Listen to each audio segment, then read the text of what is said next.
अस्सलाम वालेकुम। Paris Olympic में हमारे दो स्विमर नौजवान जहांआरा नबी और अहमद दुरानी अपने अगले राउंड्स में नहीं पहुंच सके। पूरे मुल्क में यूं लगता है कोहराम आ गया, मीम्स की बारिश हो गई। लोगों ने तंज और तनकीद के वो तीर चलाए, यहां तक कहा कि शुक्र करो किनारे तक पहुंच गए, डूब नहीं गए। इन्होंने जीतना नहीं था, ये तो डूब ना जाते बेचारे। बहुत कुछ कह दिया सबने, जरा कुछ हकायक पर नजर डालते हैं। पाकिस्तान की अगर ओलंपिक्स में तारीख पर नजर दौड़ाएं तो पाकिस्तान ने ओलंपिक्स में अपना आखिरी मेडल 1992 में लिया था। उसके बाद 35 साल गुजर गए हैं, पाकिस्तान ने सोने का तो क्या किसी तरह का कोई मेडल नहीं जीता है।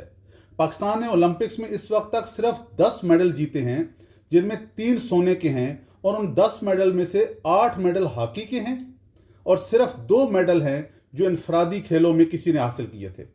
इसलिए अगर सिर्फ इन बच्चों पर तंज और तनकीद के तीर चलाए जा रहे हैं तो पहले अपनी तारीख पर भी नजर दौड़ा लें। पहली बात तो यह है कि जहांआरा नबी आखिरी नंबर पे नहीं आई हैं, 26वें नंबर पर थी। 30 टोटल उसमें स्विमर्स थी और इससे 4 लड़कियां पीछे थी, सऊदी अरब, यूएई, नेपाल और अल्बानिया की लड़कियां। दूसरी बात यह कि जिस राउंड में इनको शिकस्त हुई है वहां से 16 लड़कियों ने अगले राउंड में जाना था, 14 ने वहीं रहना था। तो ये सिर्फ अकेली वहां नहीं रही हैं, 14 लड़कियां और भी रही हैं। अहमद दुरानी चौथे नंबर पर आया, बिल्कुल ठीक है। आपको मालूम है वो किससे हारा है? वो हारा है रोमानिया के स्विमर से, लैटविया के और बेल्जियम के। अब जरा कंपैरेटिवली चेक करते हैं, देखते हैं कि उन पर कितनी इन्वेस्टमेंट हुई है और हम जिस पर तनकीद कर रहे हैं इस बच्चे पर, हमारा बजट कितना है, हमारी मिनिस्ट्रीज क्या करती हैं, हमारे बच्चे कैसे ट्रेंड होकर जाते हैं।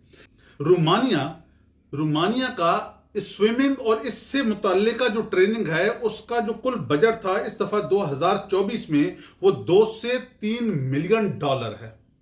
लैटविया का 1.5 मिलियन डॉलर है और बेल्जियम का 3 से 6 मिलियन डॉलर है। आप गूगल करके इसको चेक कर सकते हैं। ये सिर्फ उन स्पोर्ट्स के बजट की बात करूं, ओवरऑल स्पोर्ट्स की बात नहीं कर रहा जिसमें इन्होंने कंपटीशन करना था। बाकियों को तो छोड़िए, हम इंडिया की बड़ी मिसालें देती हैं। 2020 में होने वाले टोक्यो ओलंपिक्स में इंडिया ने 7 मेडल लिए थे।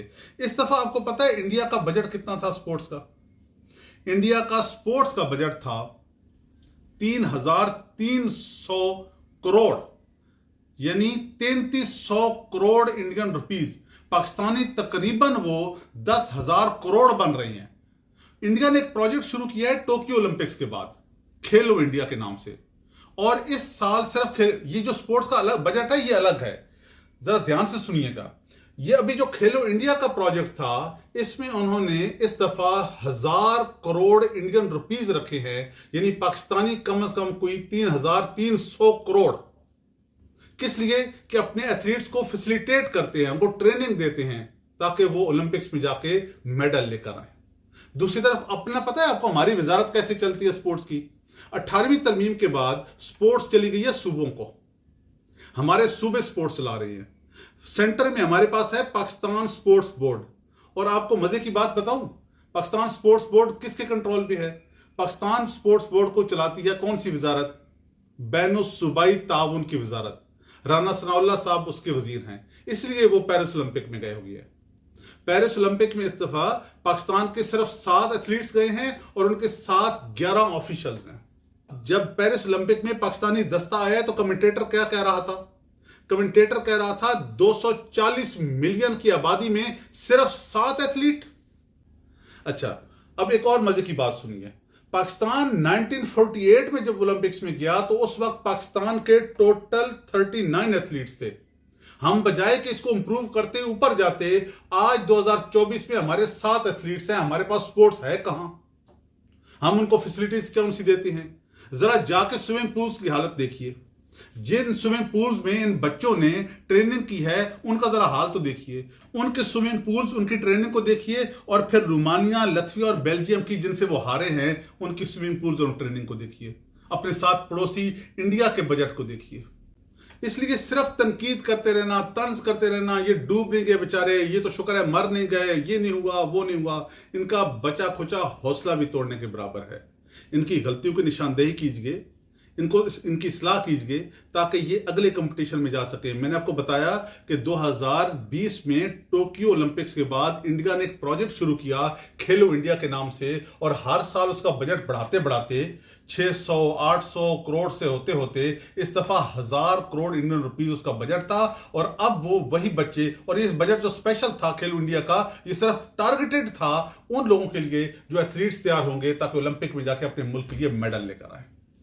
मुमकिन है आप ये कहना शुरू कर दें और लोग कमेंट्स करें कि भाई साहब हमारे पास तो खाने के पैसे नहीं, हम 1000 करोड़ 100 करोड़ कैसे दें। तो अगर आप इतना नहीं कर सकते और हमारे हालात इतने खराब हैं, तो जो इन बुरे तरीन हालात में भी आपके मुल्क को रिप्रेजेंट कर रहा होता है, अपने मुल्क का परचम वहां उठा के खड़ा होता है, उस पर तंज के और तनकीद के इतने तीर तो न चलाए ना, उन बच्चों का हौसला तो ना तोड़े ना।